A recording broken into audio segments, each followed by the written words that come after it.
know if any of you have heard of the podcast in Amarillo called Hey Amarillo Podcast, but they are asking if our very own Dr. Ryan Pennington is the most interesting man in Amarillo.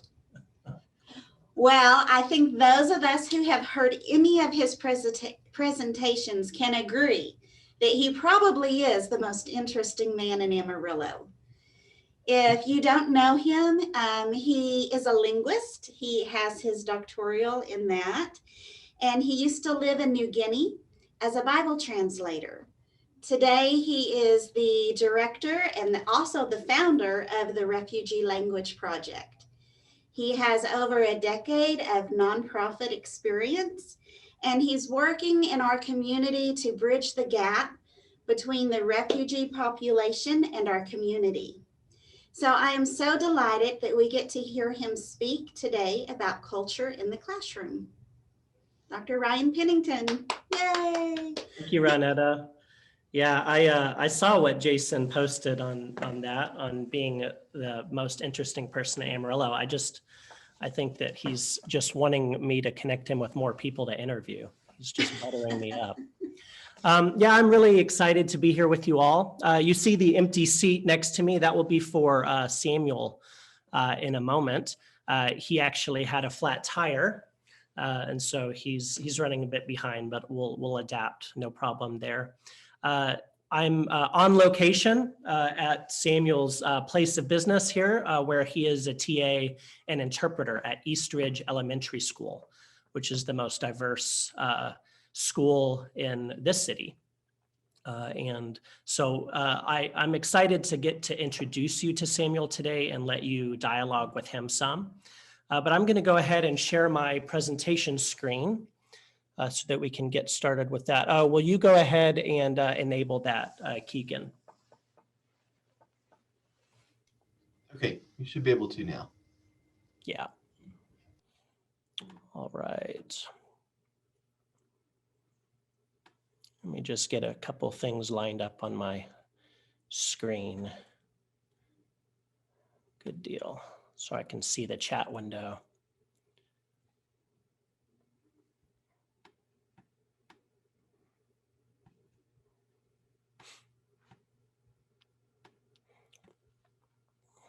All right.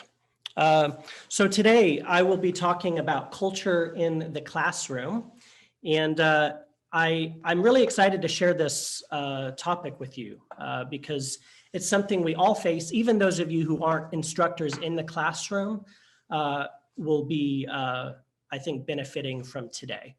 Thinking about the deep sources of the cultural conflicts that we experience.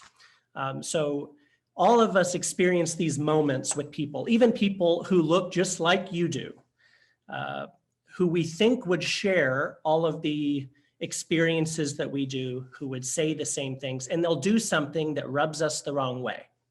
We'll think, they're rude, that frustrated me, and often we leave that interaction feeling discouraged or frustrated, not recognizing that they're just playing by different rules.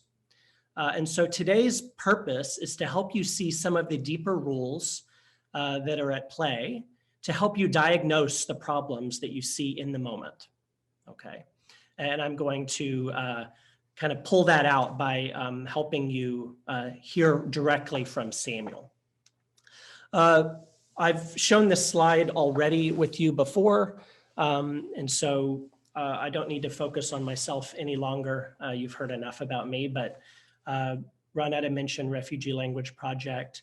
And yes, I did live for quite a while in the country of Papua New Guinea, where my job was to analyze and describe unwritten languages and to help develop alphabets. The more technical term would be orthography, which includes the symbols, as well as the spaces and other writing conventions, such as the use of commas, etc. So basically building from the ground up for languages that have only been oral since their inception. So that was an exciting focus of my previous career, and I kind of bring that experience in as I work with refugee communities, many of whom, by the way, don't have their own alphabets. They come from places where they just have had oral traditions, or like the Somali community, they do have an alphabet, but it was only finalized in 1972 or 76, something like that. So if any of you have adult Somali students, they grew up in a time when their own language hadn't been finalized enough so that there was like consistency in newspapers, for example. And so when they throw around writing in many different ways, spelling the same word in multiple formats, well, they're doing what they saw from the top in their own country as children. And I will be showing you a bit of the story of Samuel, and hopefully he'll make it. He had a flat tire on his way this morning, so I'm in one of their classrooms at Eastridge, and we'll get started without him. He was a phlebotomy EKG. He got a certification in that through AC, and he's currently taking computer information systems courses at Amarillo College. He also works nights as a home caretaker. He works for me as an interpreter at the health department on occasion. He's a TA here at Eastridge Elementary School, and he's a youth mentor in an after-school program for Catholic Charities. So he is a busy man and a growing leader in this community. So I'm excited to celebrate him. Today, after a few more introductory remarks, we're going to focus on culture in the classroom, and then I'm going to give you some time to direct questions to Samuel, although depending on that format might change depending on how late Samuel is this morning. So we're going to just kind of go with it on the fly. But I assure you we'll get all the good stuff, whether he shows up or not. I want to connect this to what we've done previously. Those of you, I'm assuming most of you attended my previous webinar in December about building bridges into immigrant communities. And this endeavor today with Samuel is an example of that. And so I want to show you where we are in that. Then regarding culture in the classroom, we're going to define it, show just a couple of main principles. Then we're going to compare some cultures at a deep level, and then mention some other ways to support our students and key takeaways before we allow for a Q&A time. So the aims today are first and foremost that you would recognize some of the cultural principles that pull on our students to behave differently than you do or differently from one another. And related to that, because you will understand, that will help you to delay judgment when your own cultural expectations aren't met. And this is a skill we all need in today's global world, whether you work with refugees or not. It just doesn't matter. We come from vastly different experiences, even from the same city. So it's very important. Those who are succeeding the most in our world, I think, are those in many cases who have learned to delay judgment and to expect the best from people. And then I want to help you develop some concrete ideas for how to apply these principles now in your classrooms. And then, of course, to ground these principles in the life experiences of Samuel, an African from the Democratic Republic of Congo, who is succeeding here in our system. I shared this slide last time. This is actually a picture of me in the village, in between two villages in Papua New Guinea, with two men from two different villages helping me across the water there. And the metaphor that I depicted was that you all are like this man on the right. You are a community college trying to help people get across different gaps. Okay, so you are pulling people like me who are local leaders who have whatever influence we have. Okay, you are helping the community leaders understand the gaps you see, understand your own system. You are building relationships with me and others like me, and you're pulling us across. And then my job is to pull the next person across. Okay, and those are refugee community leaders or others who would fit that bill. Today, an example of that would be Samuel. this is what's happening here, right? Amarillo College knows me. I know Samuel. So I've met with him and I've shared with him what we're doing today, and I am pulling him across. And then his job is to then advocate for his own community and connect the dots, okay? And he understands that role, his role as a bridge. This is another example. Tuesday night, I held the Amarillo Refugee State of the Union, and it was covered on the news. This was on the front page of yesterday's newspaper. And you see several people from Amarillo College right here, right on the front picture. And the description under that picture is Refugee Language Project officials said engagement sessions with refugee communities have proven pivotal to cultivating relationships. And so it's being celebrated, and many people, hey, come on. Oh, I'm going to go ahead and welcome Samuel. Just pause one moment.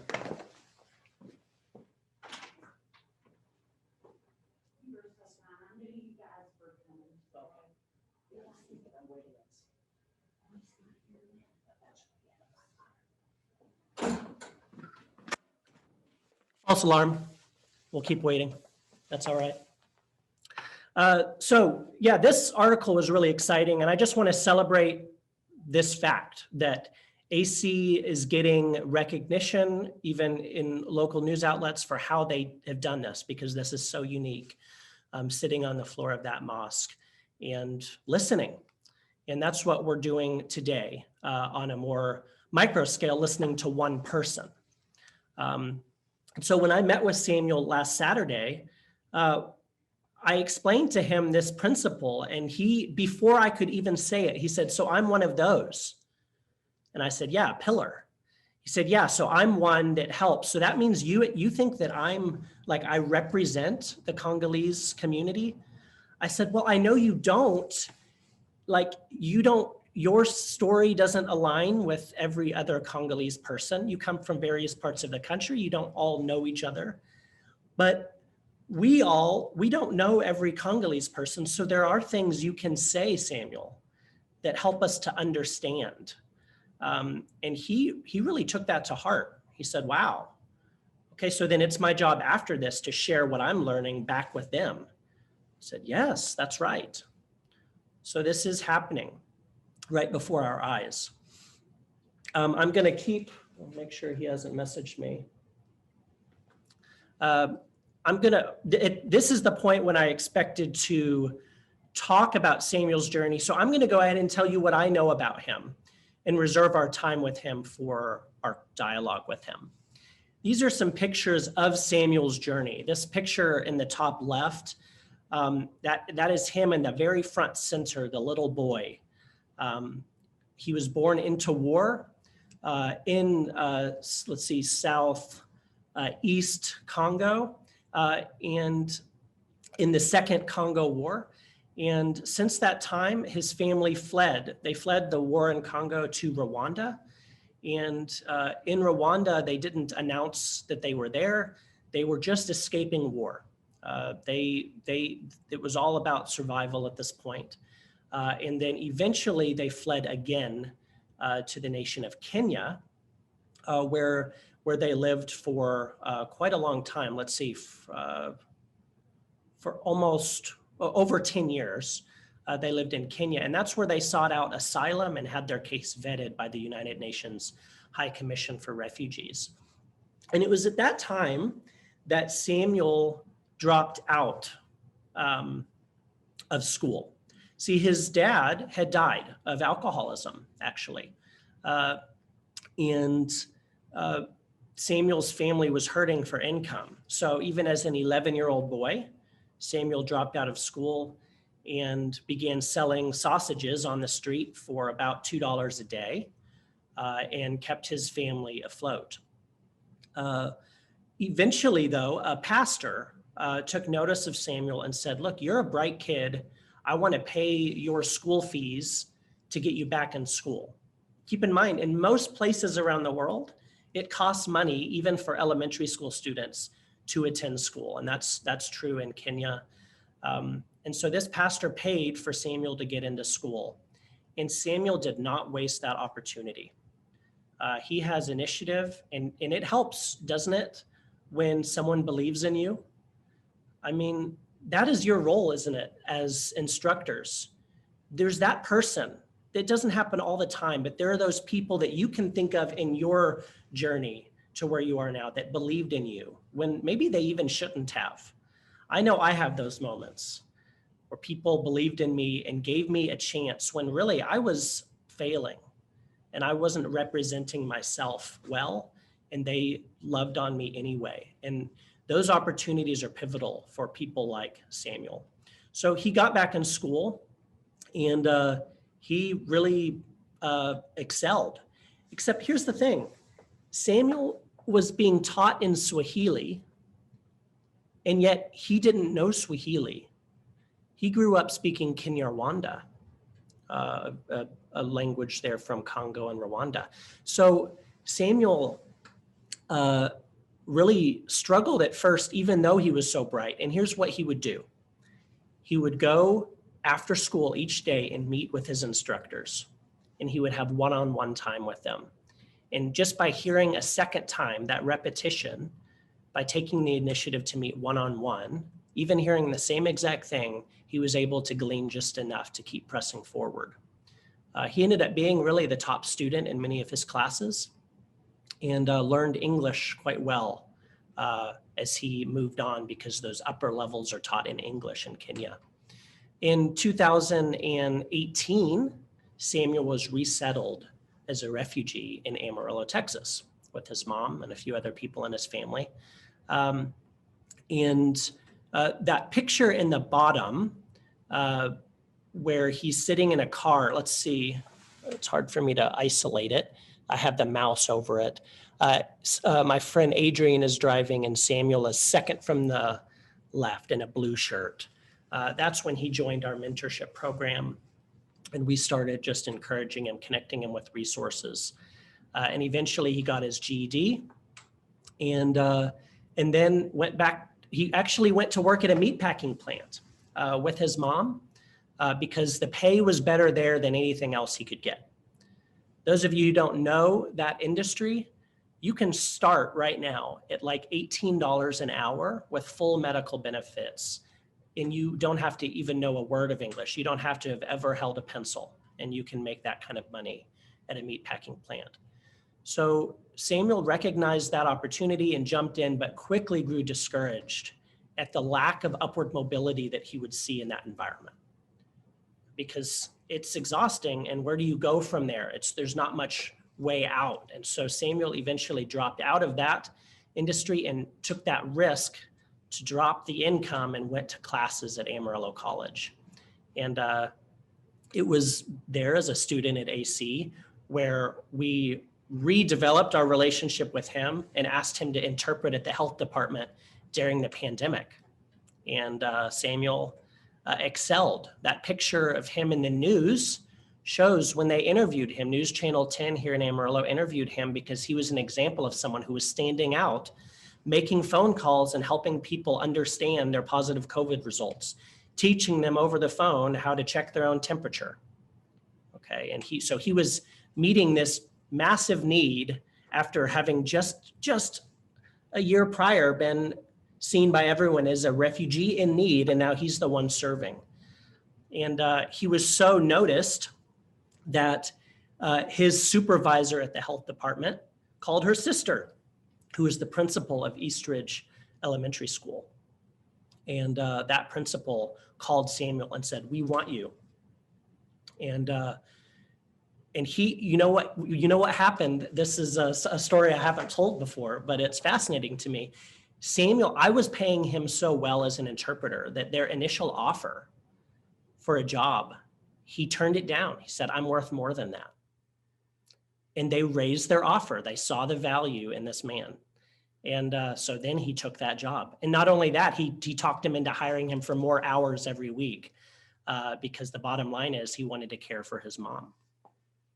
And since that time, Catholic Charities learned about him and hired him to be their youth mentor. There he is in the top at the front of the room, helping these young Congolese people and their mentors understand some issues. So what a story, right? Of this man who, I mean, he's young, and yet look at how he is excelling. And that all started in the classroom. And I have lots more to share with you on that. Moving ahead, I want to talk about some cultural principles. Okay. First, and some of you have heard me say these things before. Those of you at AC who I've met with last year. But I want to reiterate today that culture involves patterns of thoughts, beliefs, behaviors, and customs belonging to people and creating the distinction of a group of people who share those behaviors and customs. Okay. Culture is not inherently bad or good. It's a descriptive term. It's just patterns that people have learned to utilize in their own life to get through life. And those patterns, when enough of them are shared, that forms a cultural group. But we must make a distinction between what's on the surface, what we see, and what is under the surface, the deep culture. It's beneath the surface that we find values, beliefs, and unconscious assumptions. So the best metaphor for that is an iceberg. Okay, and so I want to give a moment for you all to share with me, what are some things that, and you can put it in the text and I'll read it out. What are some things that would be on the surface, things that we can see and touch and smell that we think of as culture?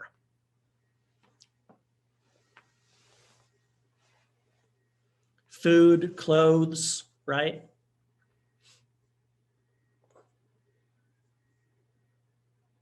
Yes, the way people dress, dance. Yeah, all true, right? When we think of culture, those are the things that we go to. How people speak, absolutely. Language, we think of language is like the deep thing, but actually language is pretty surface. How people greet, really good. Music, yeah, all these things represent how most of the world thinks about culture. Hairstyles, fantastic. All right, then let's change gears. What are some things that differentiate people that are under the surface, that are unconscious? Traditions, values, beliefs, religion, right? Behaviors. Let's go deeper. What kind of behaviors?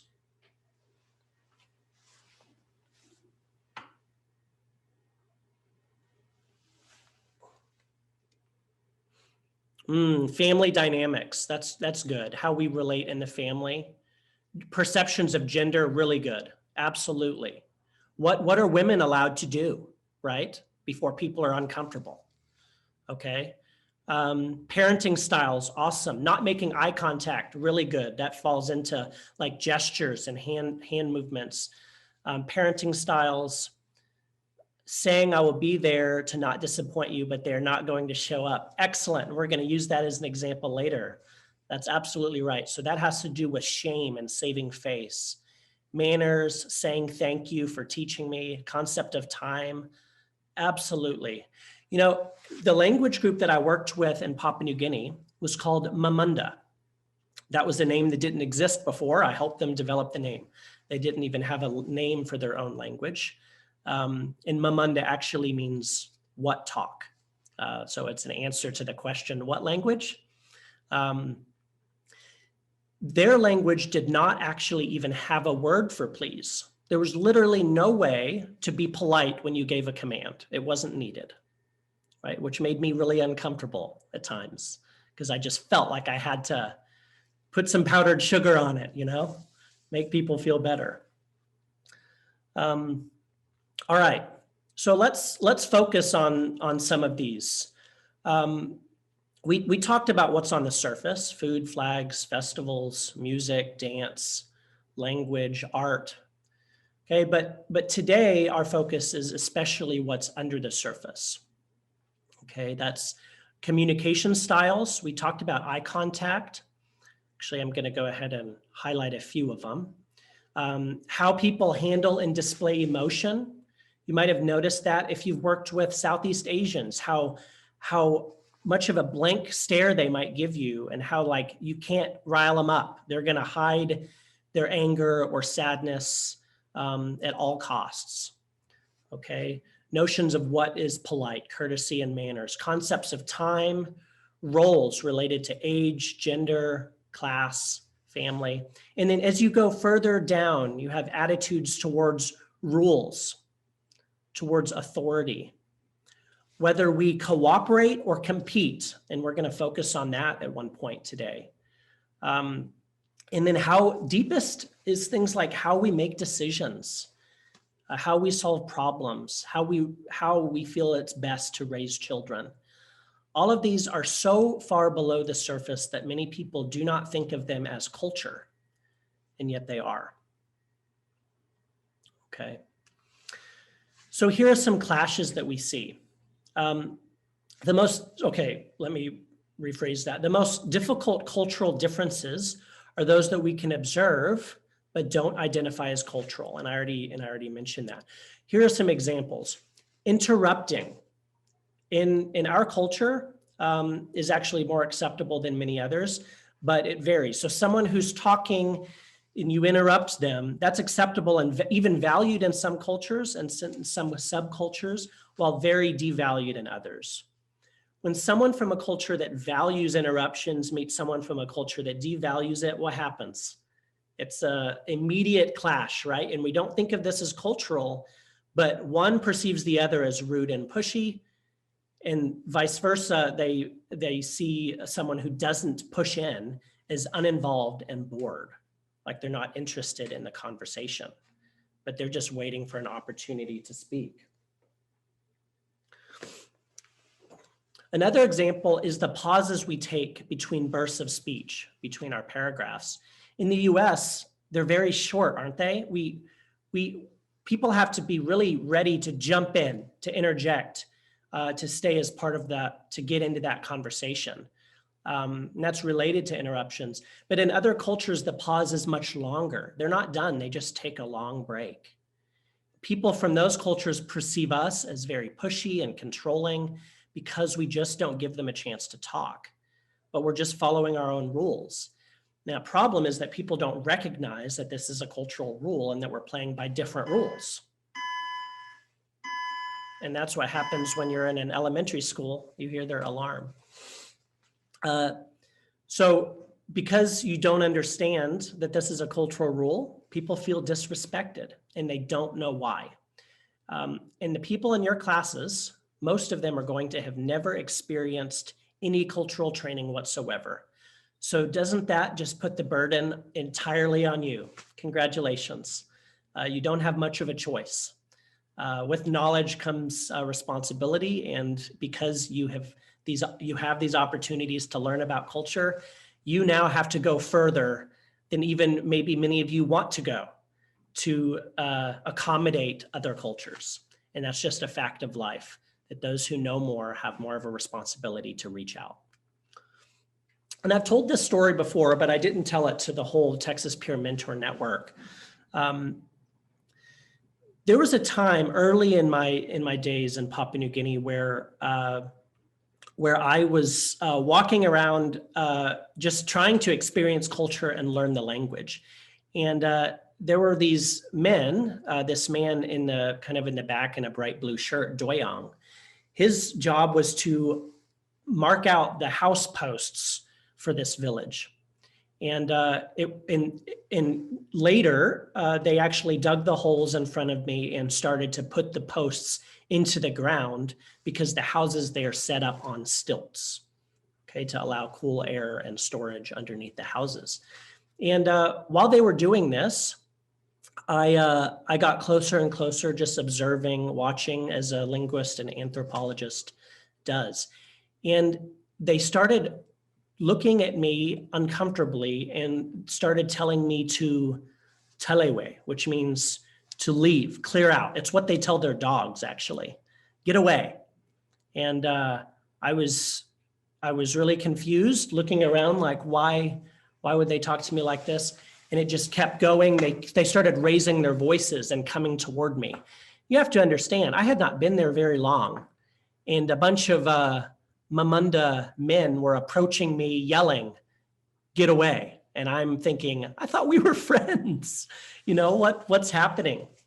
And I did eventually leave. It wasn't until later that I learned that they have a superstition in which when a man puts a post into the house, no one can be there whose wife is pregnant because she will have a miscarriage. So they believed, and my wife was pregnant, they had just learned that. They believed that that if they were to put those posts in the ground, they would be responsible for killing my unborn child. And I had no idea, right? And so I'm thinking, they're yelling at me. I'm feeling what? Like, what am I feeling in this instance? And you can throw it in the chat.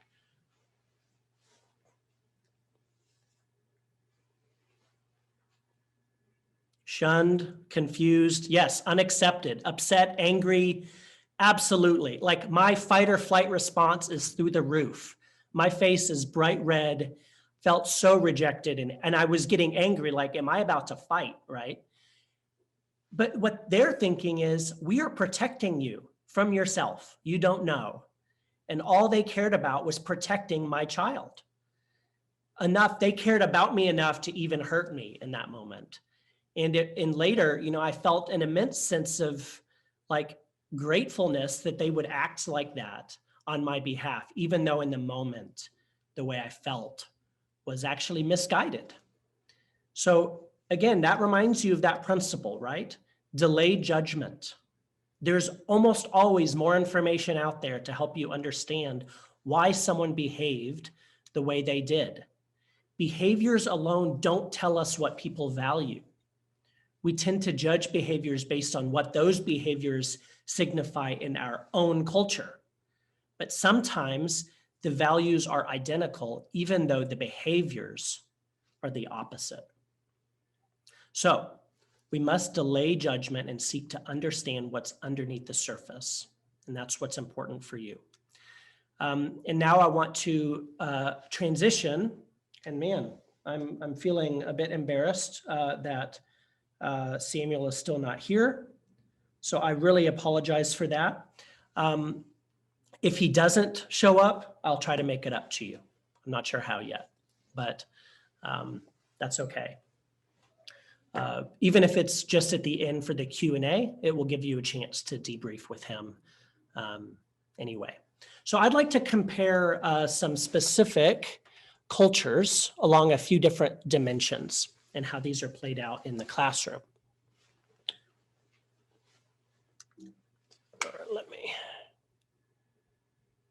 All right, come back to that. First, I'd like to talk about power distance. Many of you might have heard this phrase before. Power distance is the attitude of a culture toward power inequalities. And what you're going to see over the next few slides is a comparison between 4 countries. Now, people in every country vary in every regard. Okay, Michelle and Ronetta and Keegan and myself are not all going to be the same on any category. However, these charts are illustrative to help us see that overall, countries tend to behave in certain ways. Specific cultures tend to value certain things over others. So I've chosen 4 countries. Egypt as a prototypical African example, okay? Mexico, Thailand, which is going to be very similar to what many Burmese people experience in the United States. Okay, and these are taken from a website. And there are others like this, but this one is just particularly clear. So those nations that rate power distance very high, such as Mexico, Egypt, Somalia, okay, they accept hierarchy without justification. Subordinates are expected to be told what to do. Okay, so if someone's a boss, they expect that person should be the boss. They don't question it. If someone's a teacher, they accept that role from them. Those who are lower, the United States is close to the middle, but it's on the lower side. People expect equal rights and celebrate independence. Hierarchies exist only for convenience, and therefore we need to be proven. We need to show that we deserve the role we're in. And don't you all feel that? I feel that even on a presentation like this, I need to somehow reprove myself every time. It's an exhausting, anxious system to live in the United States and constantly prove yourself. Superiors are very accessible because they need to prove themselves, and control is disliked. Okay. So here are some things we can pull out of that. As instructors in American culture, we assume we have to prove our authority, but we don't. You do not need to prove to your students in general that you deserve to be there. Most adult students in our classrooms already assume our authority is rightly placed. If they're in that position, then it's for good reason. So we need to exhibit confidence in our role, or it can be confusing for students. Be confident. You're where you are for a reason. That means you must dress professionally, okay? And avoid favoring students who challenge your authority in public. This is kind of an American thing where we kind of take a liking to those students who question us all the time. Maybe we give them, we let them be a spokesperson for the class or whatever. And I just want to tell you that for those cultures where power distance is high, that's really confusing, that we would somehow place value on the people they think are ruining the formality of the classroom and are undermining your authority. So just be careful with it, okay? When I talked to Samuel, I asked him, how do you know that an instructor knows what he or she is talking about? I said, what makes you trust their authority? And he said, first and foremost, the way they dress. He said, if I see someone dressed nice, they're not someone to be messed with. They're someone with knowledge. He said, if I see a woman come into the school in a suit, even though women didn't teach back home, if I see a woman in a suit, I'm going to shut up and listen to what she has to say. That's what he told me. Okay, so the way you dress matters. Okay, as an instructor working among different cultures, recognize that dress matters. I also asked him, what causes you to like an instructor? What makes you feel like they are friendly and helpful? And I thought he was going to focus on like smiling and stuff like this. And he did. He said, friendliness, it changes in different places. He said, but actually the thing that makes me feel best about a teacher is that they're confident. That's what he told me. Because that settles him as a student. So if you're hedging your bets all the time and like expressing, well, I'm not sure, you're stumbling because you're nervous, that does hurt your place in the classroom. Many students like Samuel are actually going to like you more if you are firmer and more authoritative and confident. Okay.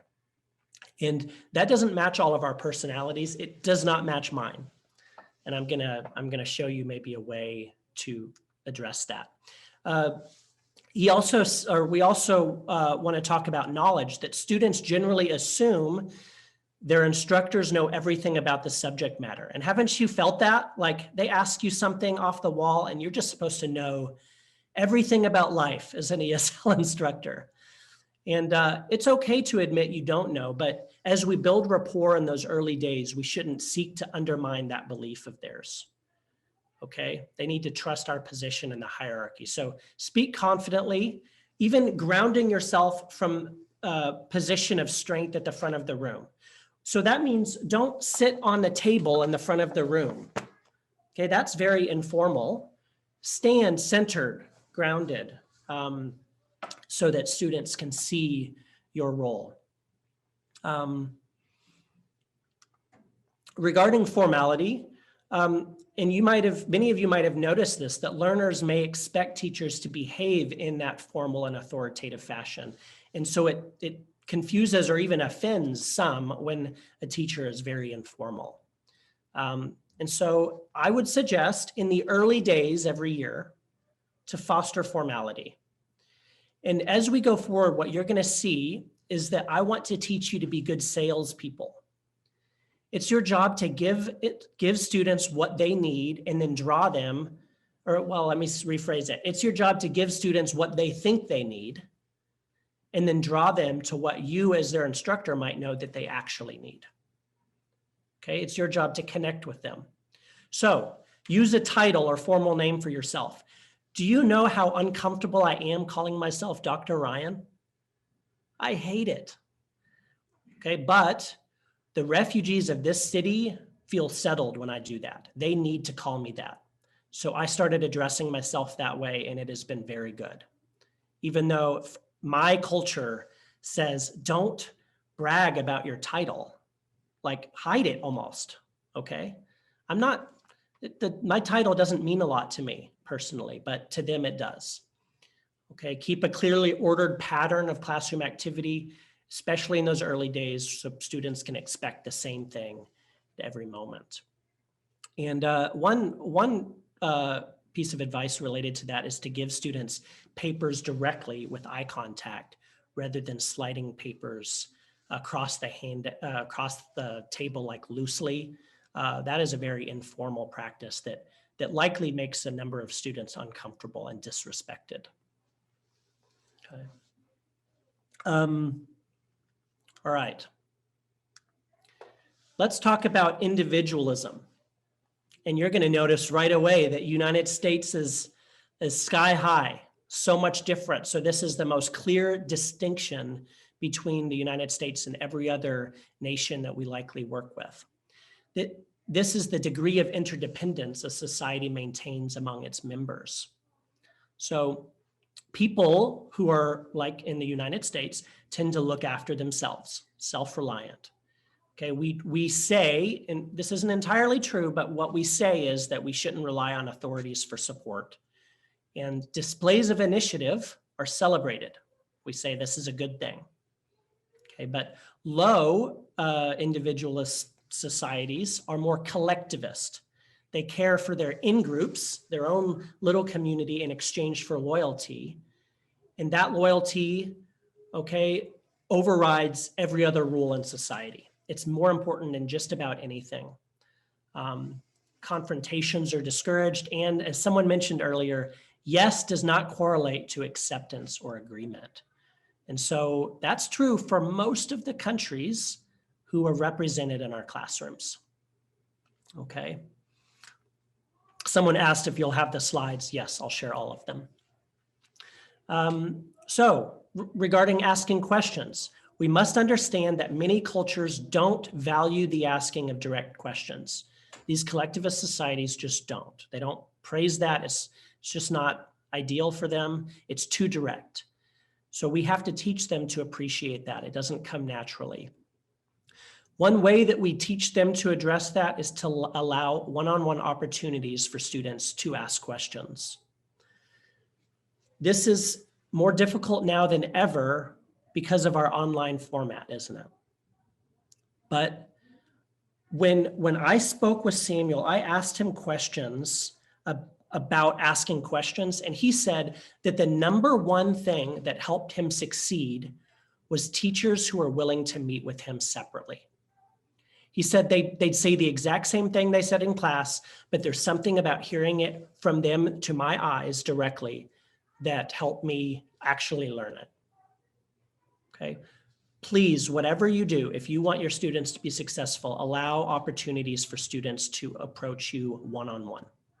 And then in that one-on-one time, try to encourage them to take advantage of the public format to ask questions, to help others learn to do it. When I asked Samuel, how much of a role does the teacher have in your success as a student? He said in Africa, it was 100%. The teacher controlled everything. Here, your learning is in your own hands. Well, while it is in our own hands, many of the students have a lot of educational baggage that tells them it's in the teacher's hands. So we have to build that. We have to scaffold in the lives of our students to help them take control of their own learning. One example is assisting on exams. Many of you might have experienced this, where people are exhibiting their collectivism by helping each other on a test. Okay. And I'm using this as just one example. There are a million things, right, that we could talk about cultural conflicts in the class. But this is a good example because you don't have to address it in the same way for every group.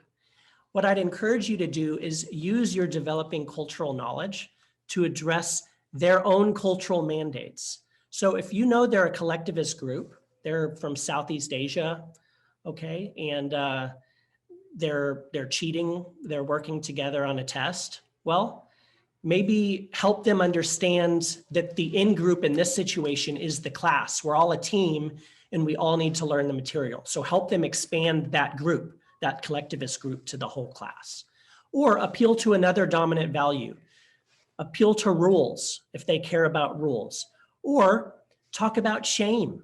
Talk about how you as an instructor, if you are found out that you allowed people to share results, you will lose face with your superiors and it will look bad. Because that, for many people, is going to cause them, they're not going to want to bring shame on you. Okay.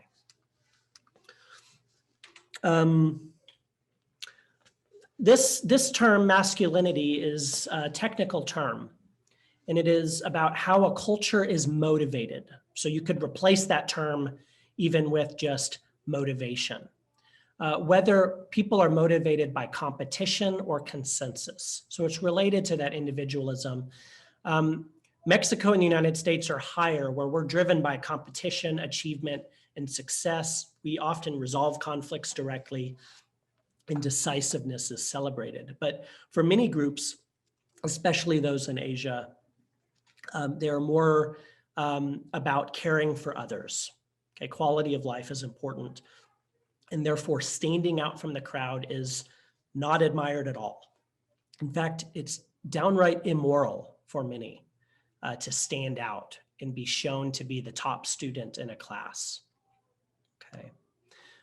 So you just need to recognize that what motivates one culture doesn't motivate another.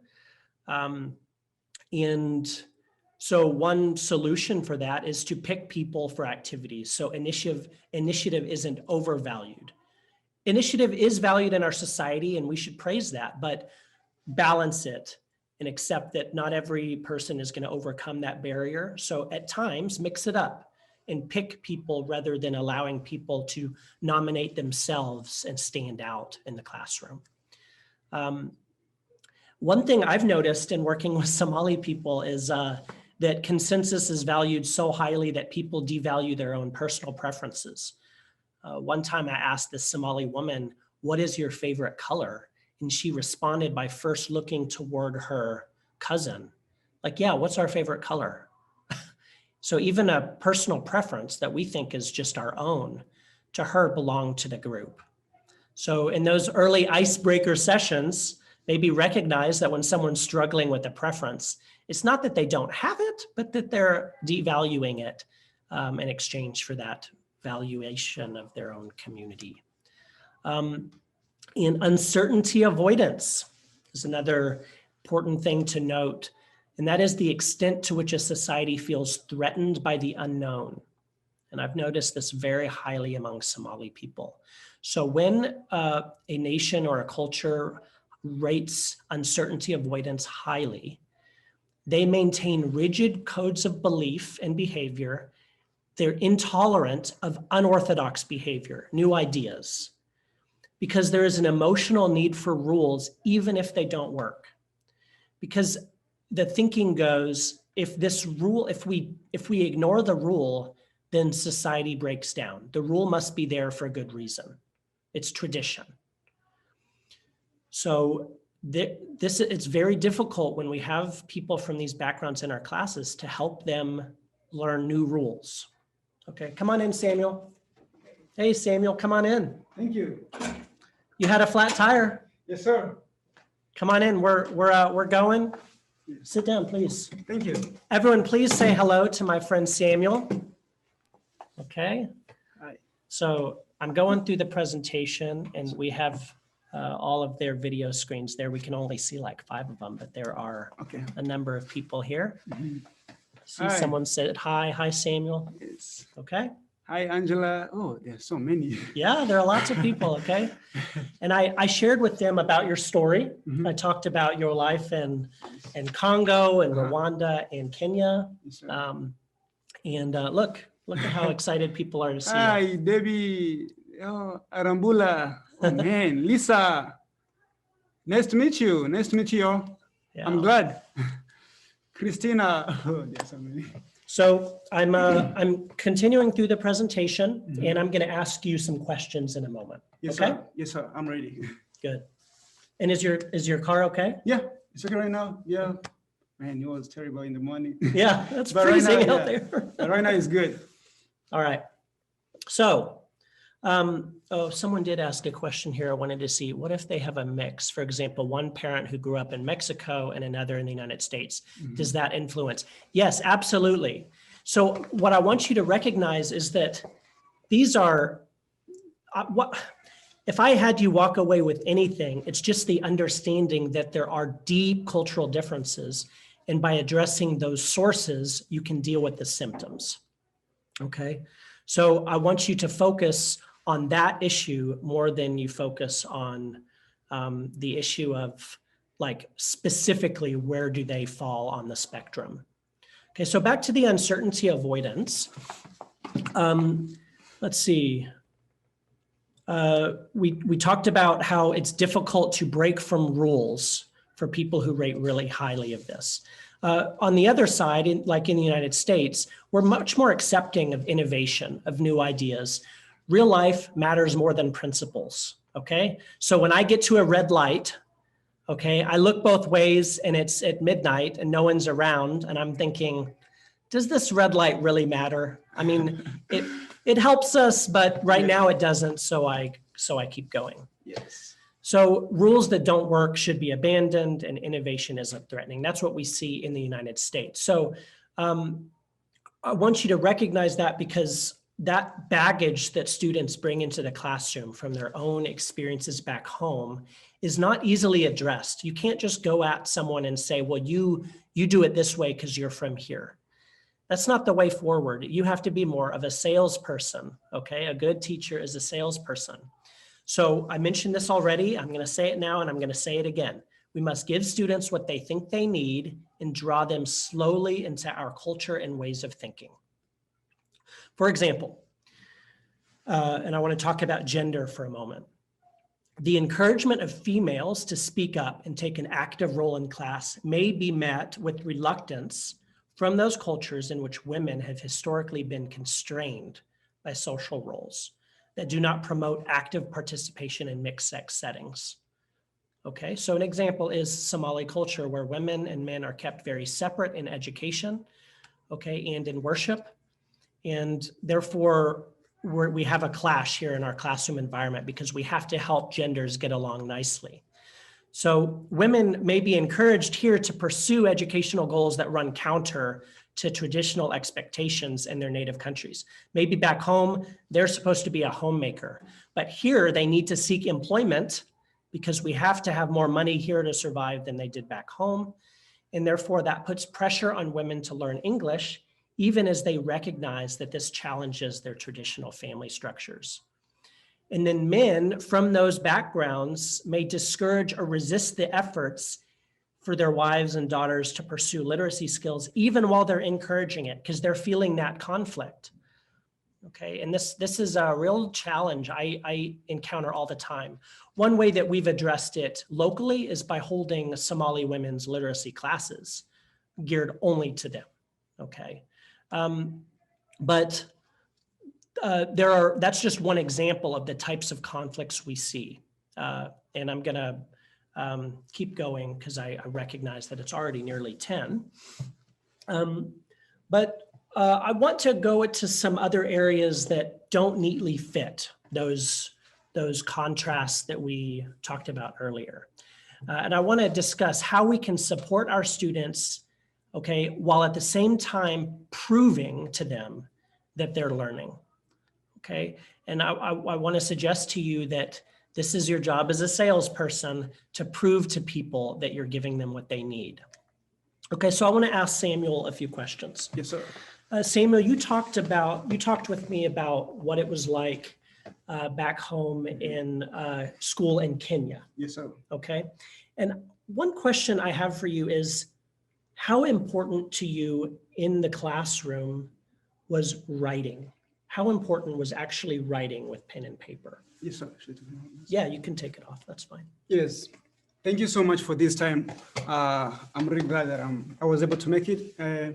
Back in Kenya, because we used to do everything like our school system was, we have no Chromebooks, we have no laptops. So it was all about writing down notes and copying down everything that the teacher was writing on the board. So it was interesting, but at the same time tiresome, because you have to copy everything.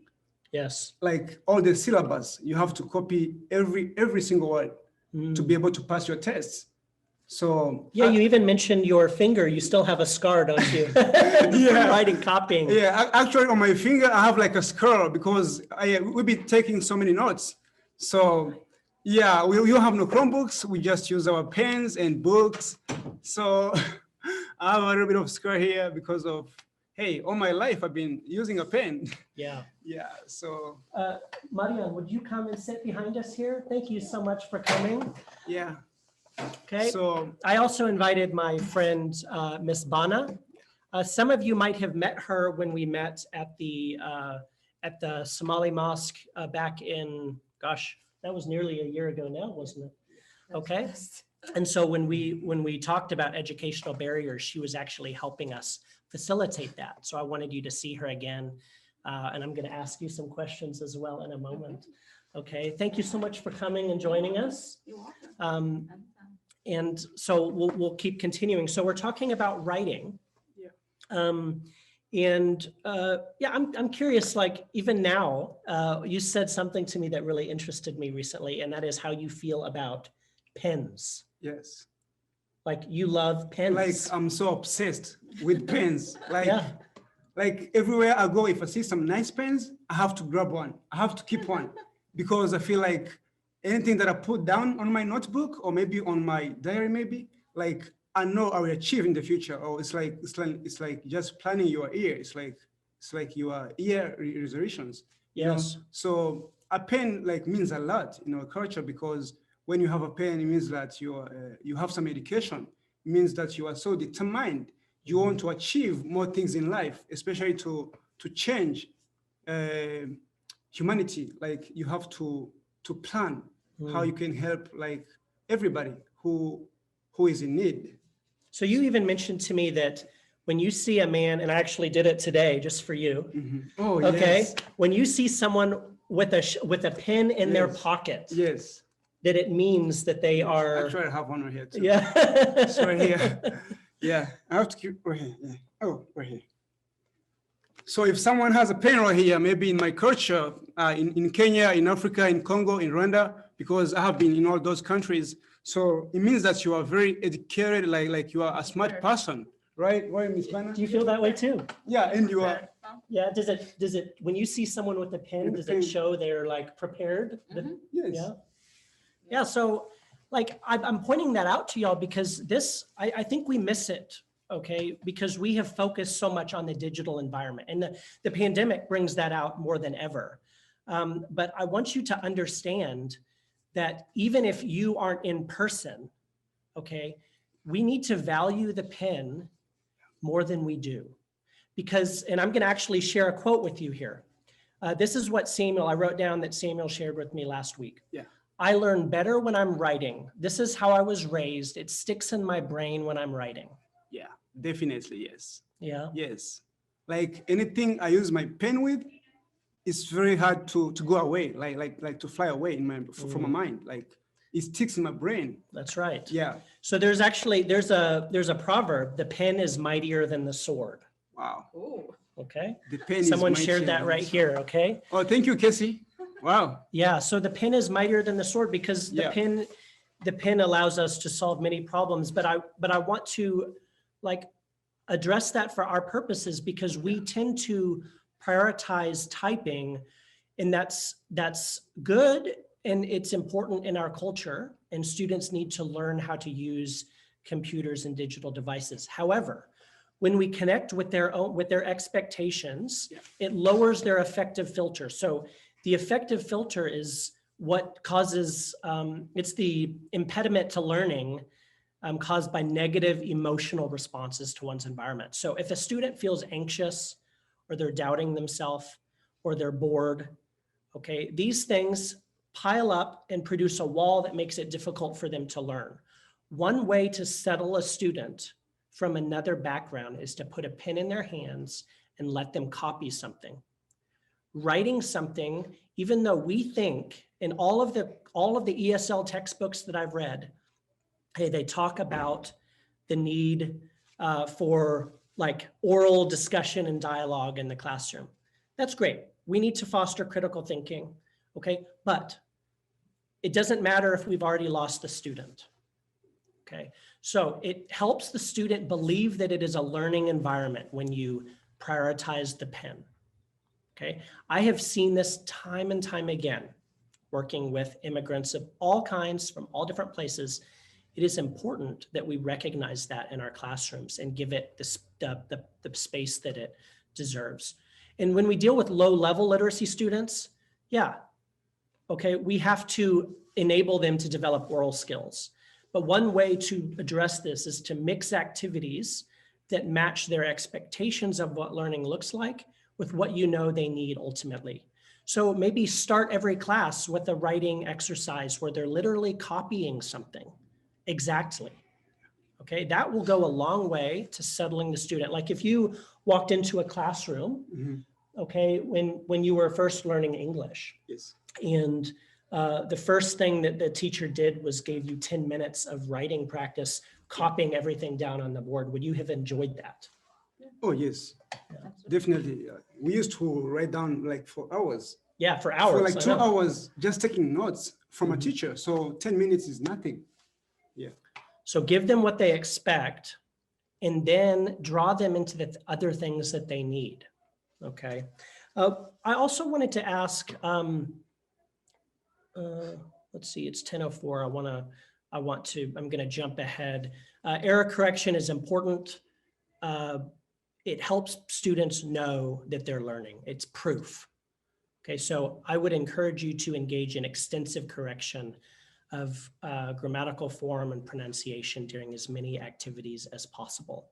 Okay, students do appreciate that. It's one little piece that they walk away with knowing right away, hey, I was in a classroom because something about me changed. I knew that was wrong. Okay, Samuel and Ms. Bana, actually, I'm going to first start with you, Ms. Bana. Did you do a lot back home? Do you know, like, in that school environment, was it important to memorize things? Oh, yeah. Yeah. Absolutely. Absolutely. Yeah. The teacher talks and then you write it down Yeah. in your notes. So you have to memorize whatever that class is. So the writing was really intimately connected with the memorization. Okay, like wrote, like memorize a verb paradigm, memorize everything. Yeah. Yes. Yeah. Absolutely. Yeah. We don't really prioritize that here as much because we talk a lot about critical thinking. We say, you know, the ability to think and analyze is more important than the ability to memorize. But I want you to understand that in many cultures, the opinions of students are considered irrelevant. The teacher doesn't care what the student thinks. He wants the student to be able to copy the teacher. Okay, so rote memorization is the standard almost everywhere in the world, even now. And so, yeah, we must teach about the value of critical thinking as opposed to memorization, because we recognize, right, that if someone is in a job interview, memorizing something doesn't help. They need to be able to think clearly for themselves. But we have to sell that idea because students come into the classroom expecting writing and memorization. And when we give them something else, they don't understand. I was with Ms. Bana at a Somali parent-teacher meeting last year, and the educators here at the school at Eastridge Elementary were trying to show these Somali parents, okay, the good that they're doing in the classroom. So they went the extra mile and they actually showed video of the children in the classroom with the teacher. And up front would be a slide of a picture, and the students were being encouraged to ask each other what they noticed. It was a noticing activity. Do you remember this? Yes. And what I recognized in that moment as I was watching the Somali parents is that they were looking at this and they were thinking, my kids are not learning in this school. They're only talking about a picture, because they know from their background, these students are not copying, memorizing, and writing. And so the teachers in this moment are literally undermining their entire goal by what they're showing. So later we met again with those those parents, and we said, Miss Bana and I shared with them, like, yeah, the thing is, those adults who went through your educational system, could they get a good job here? No, most of them are struggling even here because of their lack of critical thinking skills. So this does matter. And we help them to see it, but they didn't see it even when it was right there in front of their face. And so your job as a salesperson is to give them enough of what they need and then to draw them into that deeper learning that we know that they need long term. Okay, many of these cultures just don't see that. Okay, gonna skip past that. I already talked about that. So before we get to question and answer time, here are the key takeaways. If you only pay attention to one slide, here's a good summary, okay? Number one, postpone judgment about differences, most of which are caused by cultural misalignment. Delay judgment, delay judgment, delay judgment. Consider the cultural source in order to address the surface issue, okay? Number two, trust your role as instructor, reinforcing it by dressing professionally and using professional titles, okay, such as teacher, Mr., doctor. When you devalue yourself and use only your first name, okay, this can be confusing to people who are used to the instructor being a higher status. So support that by allowing yourself to use a title. Speak confidently and with authority. Okay, don't be too informal. Offer class structure. And three, support your students' needs by offering and encouraging one-on-one follow-up. Samuel, I talked to them about how important, you just talked over and over when I met with you, Yes. about the importance of one-on-one time with your instructor Yeah. and how that helped you succeed. Yes. Is that right? Yes. That brings like huge like results, because you are with your teacher and he or she like explains to you like what's going on, like every step, instead of maybe like there is a class full of students. So it's better when a teacher is with students, especially for people like us who have some struggles when studying, especially in college, even middle school, even high school, even here right now in elementary school. So every successful educational experience that Samuel illustrated to me involved teachers who are willing to meet one-on-one with him. Yeah. So offer that and encourage it. To support your students by correcting mistakes as often as possible. Prioritize writing opportunities and value memorization alongside critical thinking. Accept that matters to your students and navigate that as well as you can in your classroom. You know, this is a picture from my time in Papua New Guinea. This was a classroom that I visited there, and all of these students looking back. And this is the kind of classroom, dirt floor, okay, 2 to 3 students per desk with a big blackboard at the front. Okay, that I would posit that a majority of our students who come from rural backgrounds have experienced classrooms like this. Does this look familiar to you? Oh, yes, yes, definitely. You don't, Yeah. you look at it, you don't know that it's Papua New Guinea, but you know Yeah, the yeah. classroom looks normal. Yeah, I can see myself in there. I can, Yeah. yeah. I've been through this life. Actually, my primary school, that's like elementary and middle school. This is how we used to learn. Exactly. Yeah. So Yeah. I saw that blackboard, and so when I needed to teach, I tried to bridge that gap. Okay.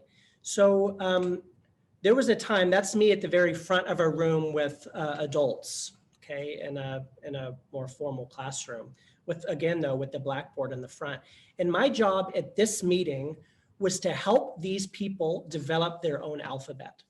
So I had done all the linguistic analysis, and it was my job in this moment to give them their options, okay? You have a y sound. You can write it like English with a Y, or you can write it like this other neighboring language. Here are the different symbols you can choose from. What would you like?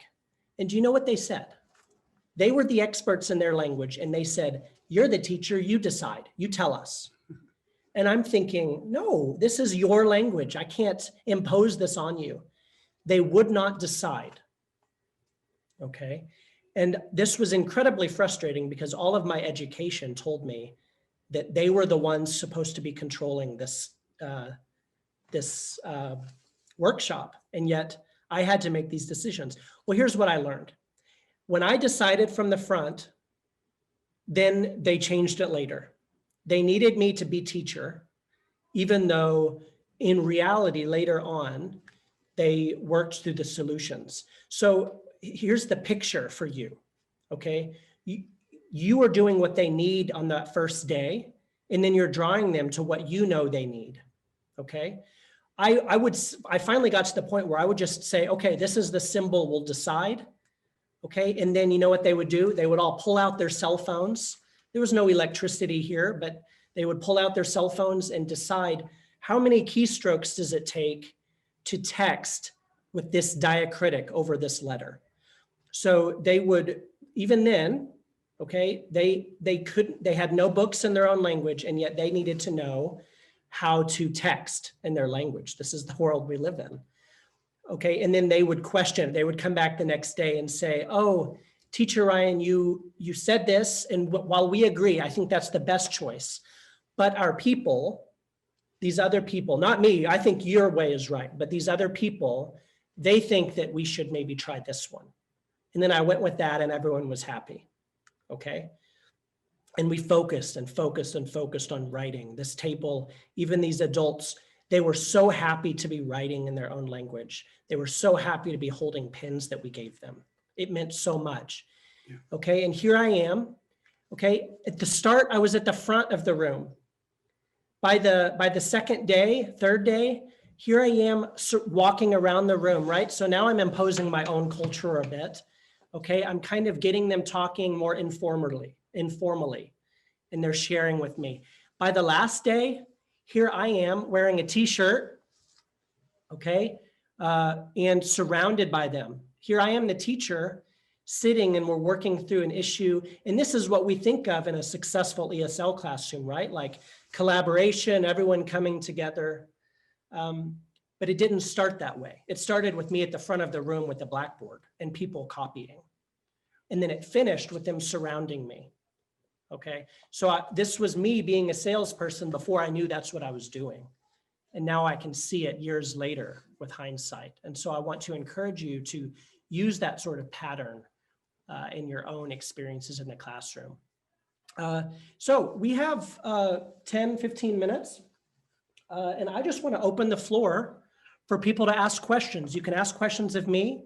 You can ask questions of Samuel. And then my friend, Miss Bana, I would love, if you have, for example, if you have Somali students or you have females in your classroom and you've had cultural things take place that you don't understand, or you just want to get to know them better, anything, I want to encourage you to ask questions. I'm going to go ahead and close the sharing so that we can see you better, and encourage you to ask away.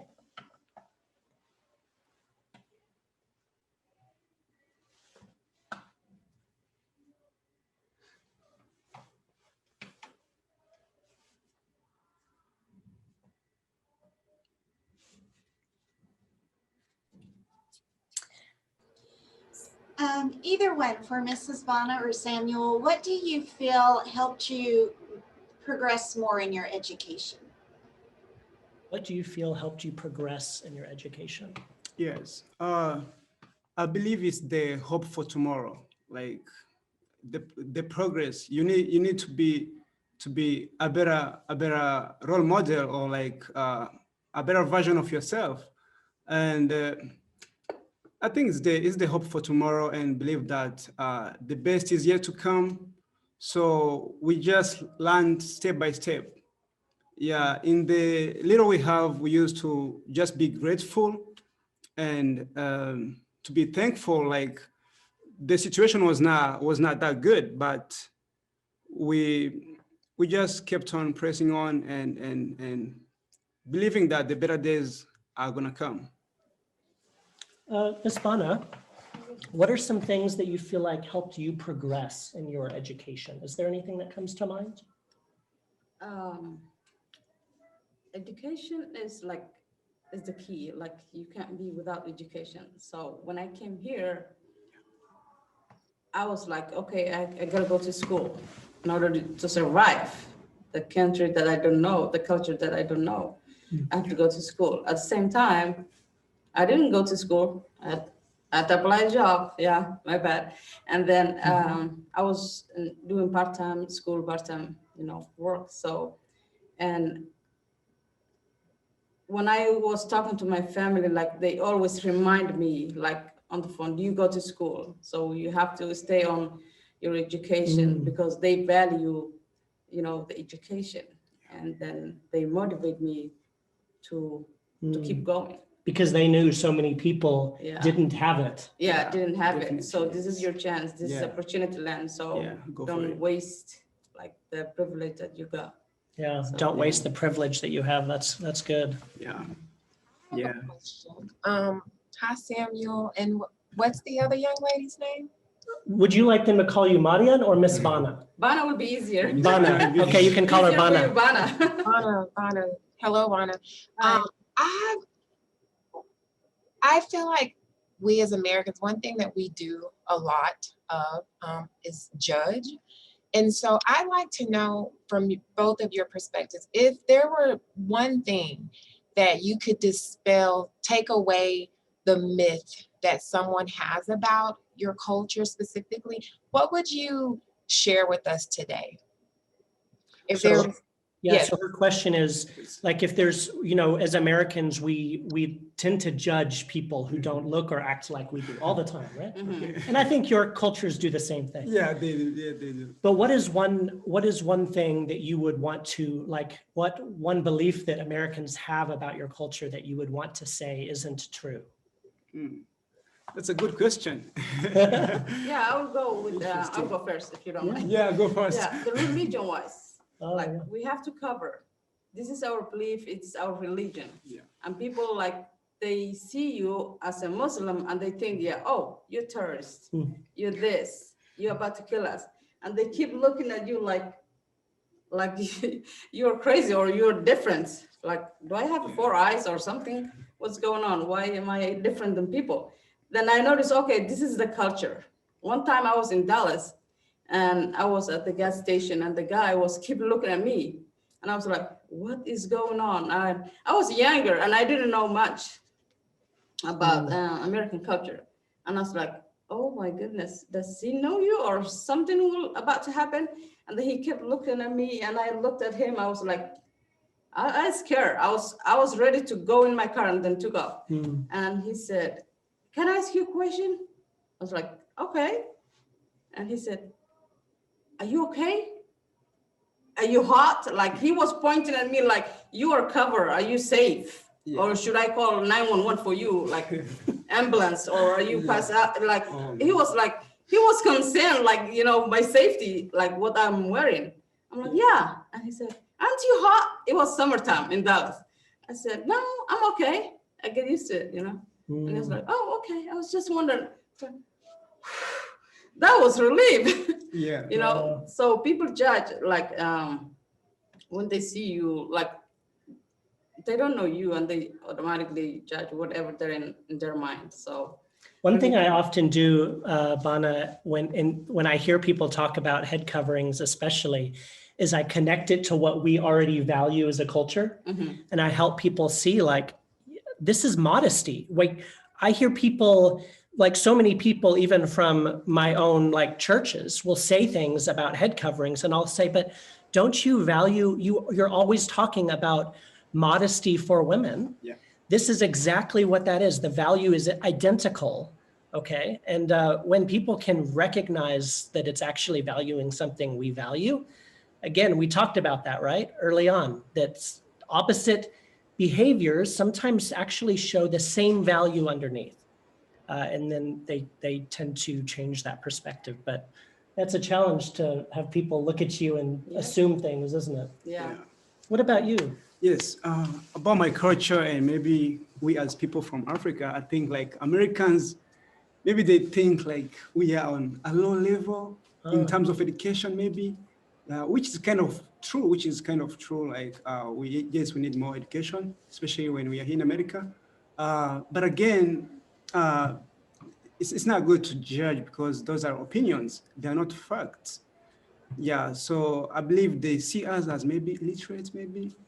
Yeah, instead of maybe you guys should motivate us to be our better versions as soon as we get here, not judge us, because when you judge us, those things kind of stick into our minds, into our brains, which may turn out to be true, which maybe can, We call this like a self-fulfilling prophecy. When someone says something negative about us and we believe down about us, and then we live that out in our own lives. Right? Yeah, especially when somebody says something over and over again, it becomes true, like in your own eyes. So you lose that motivation, that inspiration to keep going, to achieve your goals. Yeah. So yeah, it's good. Maybe they should motivate us and not see us as beneath. I think about the fact that so many cultures are represented here, and they have so much intelligence that we don't value. I mean, I always go back to the Papua New Guinea example, but one thing I've recognized there is how they would see, for example, all of these different types of plants, and they would know every medicinal usage, that many of which weren't described by Western science. Okay, they had one bird that they talked about all the time, okay, because they called it poisonous, but Western science didn't know that bird was poisonous until just a few years ago, but they knew, okay, and they were using it in their own medicine. And so just because they couldn't write in their language does not mean that they didn't have more intelligence than I do. It just wasn't celebrated in the things that make the world go round in certain places. And so it's helpful as teachers for us to identify like different types of intelligence and where our students shine, because it's different in every case. So Dr. Pennington, we have a couple of questions in the chat box. Oh, I see now. Martha Okay, wants to know if AC partnered with immigrant communities to offer first language literacy simultaneously with oral English learning, so students were prepared for ESL classes. Yeah, I mean, there needs to be, and we've talked about this at length, one of the greatest needs is for like literacy types of opportunities that are daily, or at least more than once a week, that have direct pathways into places like Amarillo College, like career pathways. People with AC need to be able to go to these programs and advertise what they do and draw people like, okay, you're now at this level, let's get you into a computer informations class, or whatever. Okay, for Miss Bana, my apology if I misspelled your name. The question, we will have a woman in our course beginning Tuesday who is from Turkey. She is now joined with her husband. Her husband speaks English fluently. However, she does not speak any English. What should the instructor, who is a male, do the first day of class to ensure that she is welcome and we retain her in our program? So it's a couple from Turkey. The husband speaks English and the wife doesn't. And you want to know as an instructor how to make the wife feel welcome and valued. Any ideas? Wow. But if she doesn't know the language, it would be hard for her to like understand that she's welcome. But at the same time, people like when she sees like students, then female students, then she might be comfortable to be in that class. But I don't know much about Turkey's culture, but they are Muslim, half of them, I think. And Yeah, they like, speak different language. Yeah. They, yep, that's right. yeah. But if she is a Muslim, then she will be okay. I think she'll be all right. She'll get the. I mean, you can use her husband to communicate with her. Husband right. can help. And I would understand that, for example, if she doesn't make eye contact with you, it might be that she's showing respect. Because in many Muslim cultures, especially, women might avert their eyes, not because they're not paying attention, but because they're showing respect. Yeah, to the that's speaker. respect. Yeah. So if that happens, I would accept that and not try to change it. That sort of issue gets resolved over time rather than addressing it directly. Yeah. And if the husband is not there, then you give her a note in English so he can translate in Turkey. Oh, And then she yeah. will learn that way, like Oh, that two different languages. that's good. Yeah, but I think also the husband will be a big help for the If class. he has the time, Yeah, if he has time to join his wife. Yeah. Yeah. Well, we have like 2 more minutes. So anything else? That was great information. Thank you. Of course.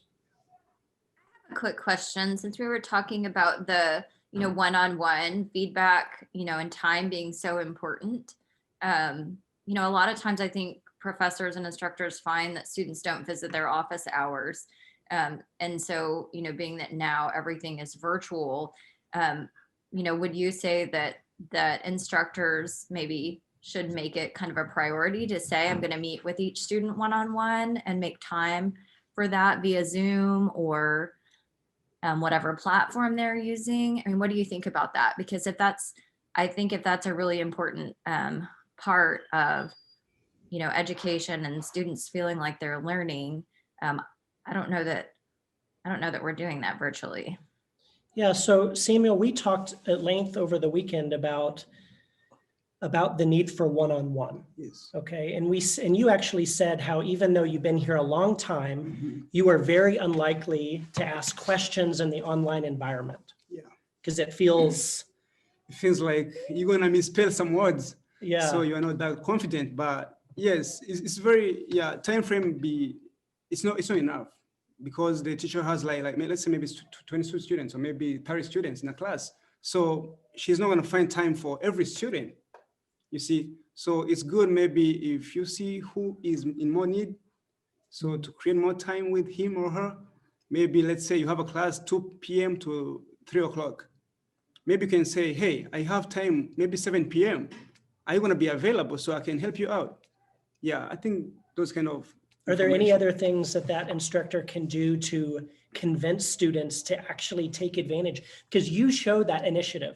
One of the reasons you're succeeding here, Samuel, is because at every step of the way, you have been the person who has actually gone and found the teacher. Oh, yes, yes. But a lot of people don't want to do it. They're afraid to do that. How can a teacher get other students to be willing to come to them and meet with them one-on-one? Yeah, good question. I think the teacher and the student, they have to have like that good friendship and the good connection with each other. So the student can be more confident and more, I'm not shy, like this is my teacher, I need to know something from him or her. So I need to be outgoing, if the patient goes to the doctor. So if you are sick, you go to see the doctor. So you have to have that hunger, like, hey, I need to know this. So the students, as teachers, you need to make sure that the students, they are free to ask you questions. They don't have to be afraid of you or maybe be nervous to talk to you because you are there to help them. So to pull out what I hear the most in an applicable way for you all is for students who aren't doing that, Yeah. my guess is that they really don't feel that connected to you. So you need to be thinking, make a list of all your students and think about them individually. Have I ever had a moment where I've connected with that student? Like just that one connection, like will pave the way for them to feel confident enough to approach you. I think if you're addressing the class as a whole all the time, a number of those students from other backgrounds are going to feel unwilling or afraid. Yes. So develop your own skill, your relational skill to foster that individually. Yeah. But I know we've already reached the 10:30 time, and I know you all would love to hear from Bana and Samuel at length. I know that they have a wealth of stuff to say. So don't be a stranger. Like we're going to foster these sorts of opportunities more in the future. And I'm glad that today you've had the opportunity to hear from two leaders in our community who are succeeding. And I want you to see that when you're discouraged in a classroom, there are these people who are succeeding, they're developing, they're making future leaders, okay? Their children, I promise you, Bana's family, her children, her nieces and nephews are succeeding here, okay? And so I want you to know that, and I want you to celebrate them with me. And thank you so much for joining us today. Thank you, Dr. Pennington, Bana, and Samuel. The information you gave us, I mean, they're filling up the chat box with how much good information, how useful it is. You're all amazing. Thank you so much for sharing all of your insights today. Thank you. Thank you. Wonderful information. Thank you. Yeah, also. Thank you all. Thank you. Yeah, also like you see if the students like, it's not about teachers, it's about students. So you guys are good. So you need to make sure that the students they want to talk to you, like, you know, because yeah, and maybe if it's maybe you have virtual, maybe you are teaching a class virtual, like make sure you ask, like you mention his name or maybe her name. Hey, are you understanding? Can you ask me a question? Because I believe most American students, they are getting it, but for us, we are not. And we are nervous, afraid to ask you questions. So make sure you mention my name so I can tell you if I have any question. Because if you don't ask me, I will fail my class. I will definitely end up failing the class. Yeah, especially if you're in college or maybe high school. I will fail my class because you didn't ask me questions. What's that, Bana? You meant to like don't wait the teacher, like Yeah, the teacher, if student. the students is not doing their job, like they having problem ask questions. Catch it early, yeah. Yeah, trust me, don't wait for me to ask you questions. I know we Too people. shy. Yeah, first of all, I'm from Africa. I'm too shy. And second, like, I'm not getting like you guys speak like, oh man, your English is so good. So I'm not gonna ask you a question when I know my English is not that good like you. You know? But you're learning. This So- is the language that you're learning. Yeah. Yeah, This is you not know- your own language. Yeah. You are learning. Even if you make a mistake, that's fine. Yeah. Yeah. So you have Speak to, up. yeah. So you have to give me pressure. You have to pressure me on. Hey, ask me a question. Did you understand? You know, all those kind of questions. That will I help love me that alive. quote though, guys. To Yeah. finish, it's not about the teacher, it's about the student. Yeah, And definitely. that takes a humility for all of us, doesn't it? To recognize that Yeah. we do our best when we make it about the student.